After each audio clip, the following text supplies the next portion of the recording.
বাবা, একটু খেয়ে নে, দুদিন ধরে কিছুই খাসনি তো।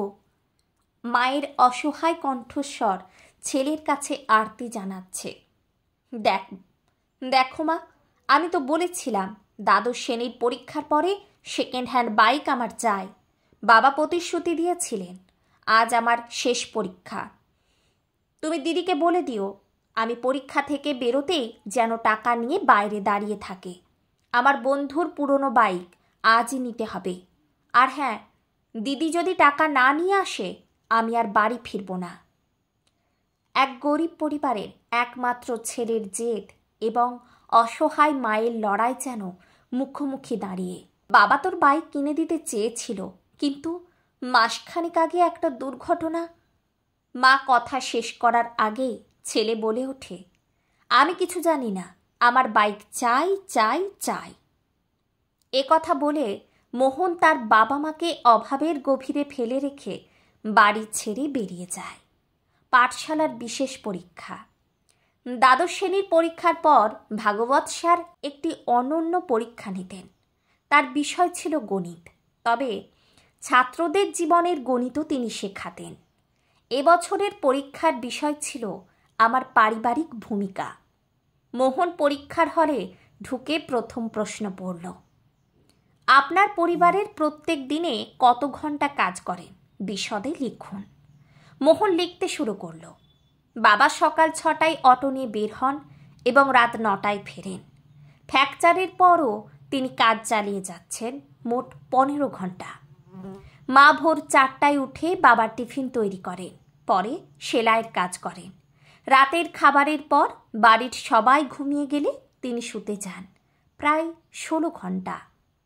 দিদি সকালে কলেজে যায়, বিকেলে পার্ট টাইম কাজ করে, রাতে মাকে সাহায্য করে, প্রায় 12 থেকে 13 ঘন্টা। আমি সকালে উঠে স্কুলে যাই, দুপুরে খেয়ে ঘুমাই, সন্ধ্যায় বন্ধুদের সঙ্গে গল্প করি, রাতে পড়াশোনা করি, প্রায় 10 ঘন্টা। এই উত্তর লিখতে গিয়ে মোহন বুঝতে পারল তার কাজে অন্যদের তুলনায় অবদান খুব কম। দ্বিতীয় প্রশ্ন, মাসে পরিবারের মোট আয় কত? উত্তর লিখছে মোহন, বাবার 10,000 টাকা, মা ও দিদি 5,000, মোট 15,000। তৃতীয় প্রশ্ন, আপনার মোবাইল রিচার্জ প্ল্যান, পছন্দের 3টি সিরিয়ালের নাম এবং শহরের সিনেমা হলের নাম লিখুন। এই প্রশ্নের উত্তরটি সহজেই লিখল মোহন।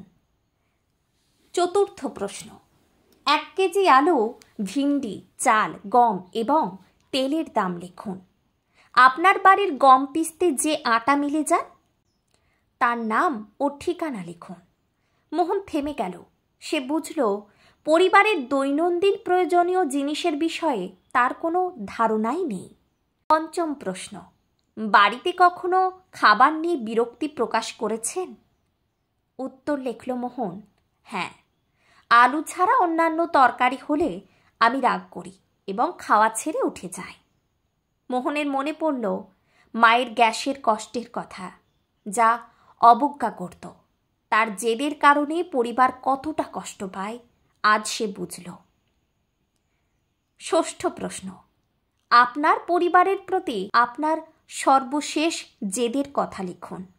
মোহন উত্তরে লিখল, বাইক কেনার জন্য আমি 2 দিন খাওয়া বন্ধ করেছি, বলেছি টাকা না দিলে বাড়ি ফিরব না। পরবর্তী প্রশ্নের উত্তর লিখতে গিয়ে মোহনের চোখ ভিজে গেল। তার মধ্যে ধীরে ধীরে পরিবর্তন আসতে লাগল। 10 নম্বর প্রশ্ন, এই ছুটিতে কিভাবে পরিবারের দায়িত্ব পালন করবেন? এই প্রশ্নে তার কলম থেমে গেল। উত্তর না লিখে সে ভাবল এই প্রশ্নের উত্তর তাকে জীবনে প্রয়োগ করতে হবে। বাস্তবের পরীক্ষা।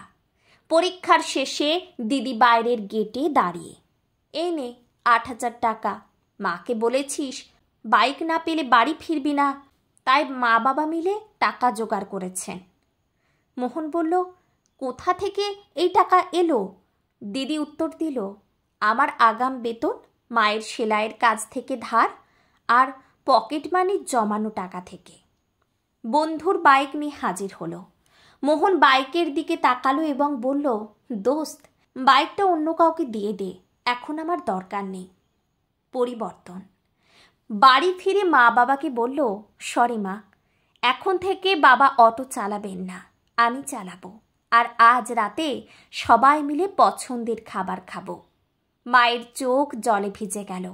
ভাগবত স্যার বাড়িতে ঢুকে বললেন, মোহন, তুমি পরীক্ষায় সবার আগে, জীবনের সবচেয়ে গুরুত্বপূর্ণ পাঠ আজ তুমি শিখলে। মোহন বলল, স্যার, এই পাঠ সারা জীবন মনে রাখব।